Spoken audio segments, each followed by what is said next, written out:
के घर पे इनके धर्म के गुरु आए हुए थे, उनको सी ऑफ करने के लिए कुछ दूर तक पैदल जाते हैं। तो पैदल जा रहे थे, वापसी जब आ रहे थे तो बुलेट पे 2-3 लड़के, अनबैलेंस हुआ बुलेट, सीधी टक्कर मारी रत्नेश जैन के साथ। जैन साहब गिरे, सर फट गया, हॉस्पिटल जाते हुए इनका रास्ते में देहांत हो गया। ये किसी के साथ भी हो सकता है। कितने लोग सहमत हैं मेरी इस बात से? हाथ खड़ा करके एक बार समर्थन देंगे। चलिए, अब ऐसी सिचुएशन जब आती है और वो व्यक्ति 20,000, 50,000, लाख, 2 लाख रुपया कमा रहा होता है, 1 मिनट में वो इनकम स्टॉप होगी, हाँ या ना? यस। इतना छोटा सा बच्चा जैन साहब का अभी एलकेजी से यूकेजी में आया। एलकेजी से फर्स्ट में यूकेजी जो भी होती है, तो सारा क्लास से भी कही होगी फर्स्ट। इतना छोटा बच्चा, ऐसे हालात जिस परिवार पे आते हैं, तो गुरबाणी में एक लाइन है, जिस तन बीते सो तन जाने। जिस पे बीतती है ना, उसी को पता चलता है। अच्छे अच्छे रिश्तेदार मुंह मोड़ देते हैं, हाँ या ना? Yes yes. शोभा जैन की स्टेटमेंट थी कि सर, जैन साहब के नॉमिनी में मैं थी। आज जैन साहब की कमी तो दुनिया का कोई भी व्यक्ति पूरी नहीं कर सकता, लेकिन आरसीएम ने हमें इतना बड़ा सहारा दिया कि आज भी हर महीने 7 से 8 लाख रुपया हमारे। ये किसकी वजह से आया? नेटवर्क। किसकी वजह से आया? नेटवर्क। नेटवर्क की वजह से। और नेटवर्क कैसे बना? प्लान दिखाने से। नेटवर्क कैसे बना? प्लान दिखाने से। More plan no net, no plan no business. नारे तो सारे याद है आपको। तो प्लान दिखाएंगे? यस। कसम खाते हैं? यस। कितने लोग? किसकी कसम खा रहे हो भाई? आरसीएम की। यहाँ गड़बड़ है। लुधियाना में मैंने पूछा कि कसम खाते हो? लोग कहते हैं यस। मैंने कहा किसकी? कहते आपकी। मरवाओगे मेरे को। एक ने भी कसम तोड़ी तो खांसी जुकाम इधर शुरू हो जाए। तो आप कमिटमेंट कीजिए अपने आप से। हाँ। ये तस्वीर देखिए, मिस्टर पीबी सिंह, डीपीएस के principal, Delhi public school, Noida, highly qualified इंसान, आरसीएम के स्टार भी बड़े, कोर लीडर बड़े, लेकिन बीमारी में ग्रस्त हुए, bed rest, completely bed rest बोल दिया गया। जब कंप्लीटली बेड रेस्ट बोल दिया जाता है तो आदमी काम करने लायक है। जब काम नहीं करेगा तो उसकी वजह से जो अर्निंग आ रही थी वो चालू रहेगी कि बंद होगी? बंद हो गई डीपीएस की इनकम। लेकिन आरसीएम साथ साथ कर रहे थे। आरसीएम बोलता है जिंदगी के साथ भी और जिंदगी के बाद भी। बेड पे थे, केवल 1500 पीवी की परचेज करते थे। 2.5-3 साल पहले देहांत हुआ। लाखों रुपया इनके बच्चे डॉक्टर मोहित के नाम पे आज भी आ रहा है। बोलो जय आरसीएम। ये अद्भुत है साहब, अद्भुत। ये देखिए, एक और तस्वीर मैं आपको दिखाता हूं। स्वर्गीय सतीश पंडित साहब, स्वर्गीय सतीश पंडित साहब आरसीएम में आए, जम के काम किया। 3.5 साल, मात्र 3.5 साल। वैष्णो देवी जा रहे थे, हार्ट अटैक आया। आज से 20 साल पहले की बात है, पंडित जी का देहांत हो गया। 20 बरस पहले एक आदमी चला गया। आज उसके जाने के बाद उसके लेवल चेंज हो रहे हैं। Emerald, star emerald, Ruby, star Ruby. ये पावर है नेटवर्क की, इसको बोलते हैं नेटवर्क। पंडित जी चले गए, लेकिन इनकी टीम में आज भी नेटवर्क बढ़ता चला जा रहा है और आज लाखों रुपया इनकी फैमिली में आ रही है। बोलो जय। अगली तस्वीर देखिए, इससे आपको और थोड़ा सा, ये भाई कहां तक लेके जाना पड़ेगा? नहीं आ रहा। इसका सेल जिंदगी में एक बार भी बदला? हाँ ठीक है, ओके। क्या किया था? उतना ही मजबूती से मेरे को दबाना पड़ेगा। ये तस्वीर देखिए साहब, अगर आप हाईली क्वालिफाइड इंसान हैं, मिस्टर ओपी शर्मा साहब, स्वर्गीय ओपी शर्मा साहब, ये एक आईएएस ऑफिसर थे। राजस्थान गवर्नमेंट में ज्वाइंट डायरेक्टर की पोस्ट इनकी, लाल बत्ती वाली गाड़ी, बंगला, नौकर चाकर, सारी सुख सुविधाएं जिसको एक आम आदमी सोचता है कि ये मुझे मिले, वो सब कुछ इनको मिली हुई थी। उसके बावजूद भी इन्होंने आरसीएम किया सिक्योरिटी के लिए। 11 साल आरसीएम किया, हार्ट अटैक आया, देहांत हो गया। जैसे ही देहांत हुआ, लाल बत्ती वाली गाड़ी चली गई, बंगला चला गया, नौकर चाकर, सरकारी सुख सुविधाएं चली गई, पेंशन चालू रही जो आज भी आ रही है, 90,000 रुपया इनकी वाइफ के नाम पे। सिक्के का दूसरा पहलू देखिए, आरसीएम ज्वाइन किया, काम किया, उस काम से नेटवर्क बना और उस नेटवर्क का परिणाम क्या है? आज हर महीने इनके बेटे रवि शर्मा के नाम पे 45 से 50 लाख रुपया आता है। छोटी बात है क्या सर? छोटी बात है कि बड़ी बात है सर? ये मेंबर बनाने का धंधा है सर? ये हल्दी मिर्च मसाले बेचने का है क्या?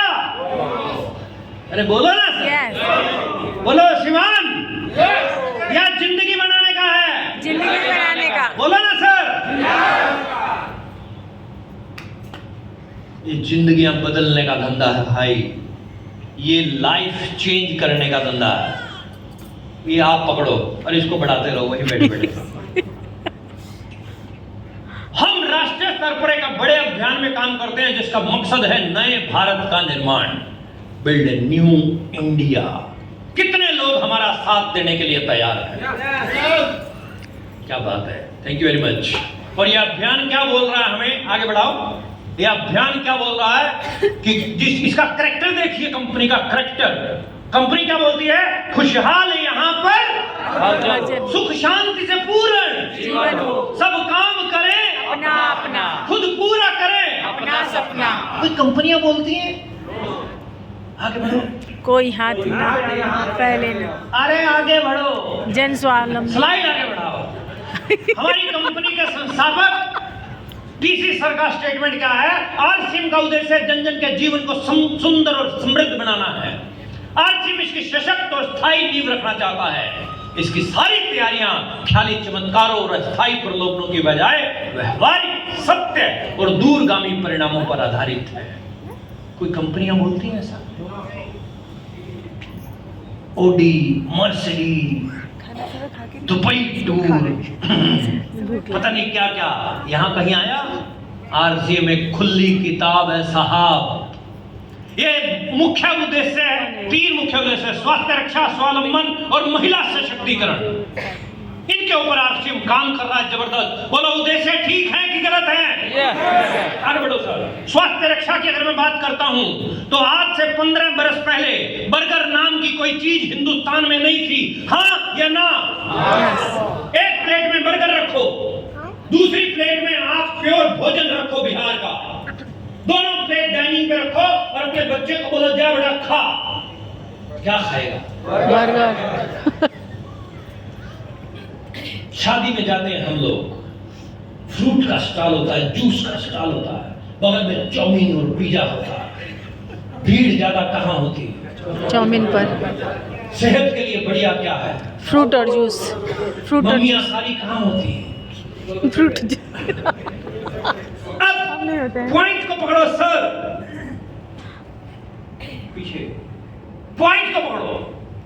पॉइंट ये है कि पश्चिमी सभ्यता के चक्कर में हमने अपने बच्चों की सेहत के साथ में खुला खिलवाड़ करना शुरू कर रखा है। हाँ या ना? स्ट्रॉन्ग किसको होना पड़ेगा? खुद को। किसको? खुद को। बच्चा किसका? मेरा। वो हमारा बाप है कि हम उसके बाप हैं? हम उसके बाप। फिर क्यों कहते हैं खा ले मेरे लाल, मेरे पीले, खा ले। और उसको खाने से उसकी सेहत बनेगी या सेहत खराब होगी? सेहत खराब का जिम्मेदार कौन बनेगा? बोलो ना। अरे शर्मा क्यों? बोलो ना सर। मेरे पंजाबियों में एक कहावत है, बताऊं क्या? कोई पंजाबी होगा तो वो समझेगा, नहीं होगा तो मैं ट्रांसलेट करूंगा। पंजाबी में कहावत है, जो करेगा घ्यो ना करेगी माँ और ना करेगा प्यो। समझे? नहीं। ऊपर से गए आपके सबके। ट्रांसलेट करता हूं। मतलब बच्चे की परवरिश के समय उसको दी हुई खुराक वो बच्चा जिंदगी भर तक याद रखेगा अपने माँ बाप को, अगर उस समय पे माँ बाप ने उसको अच्छी खुराक दी है तो।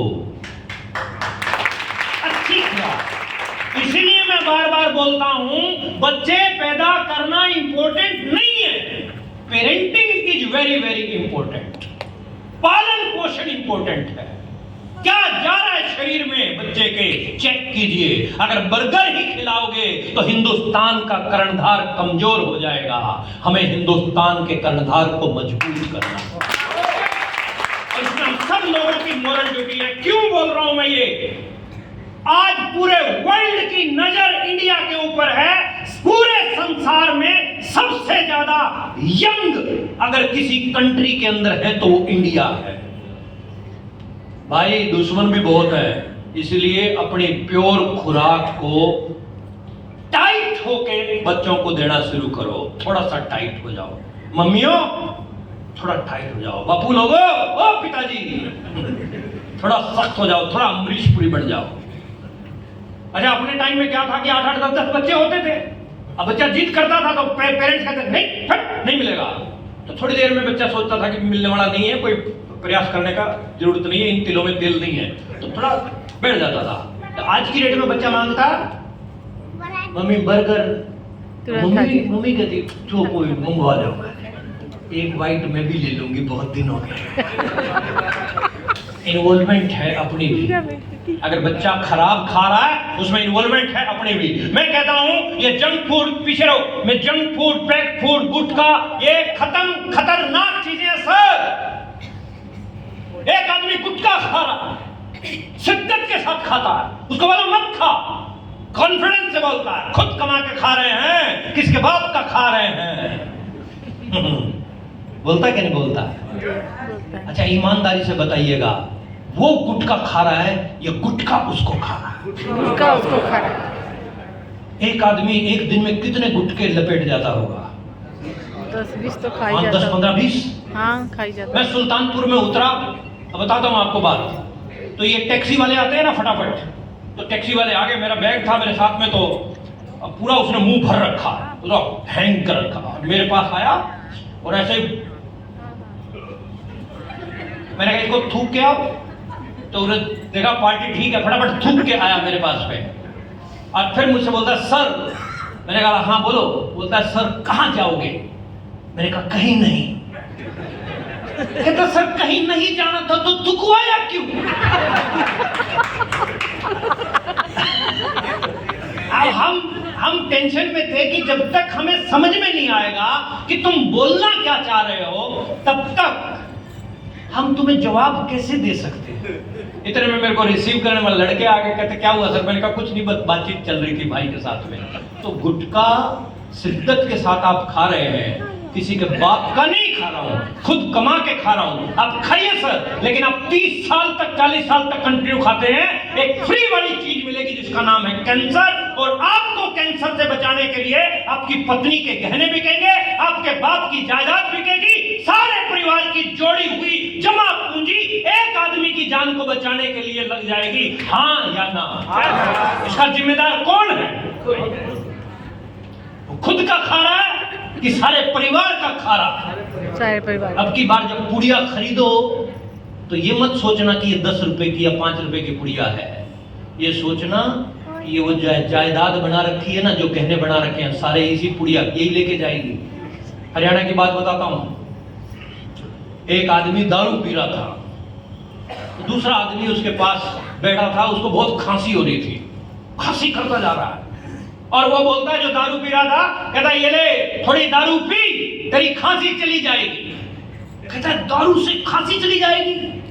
हाँ, दारू पीने वाला बोतल दिखा के कहता है मेरी 150 एकड़ जमीन चली गई, तेरी खांसी नहीं जाएगी।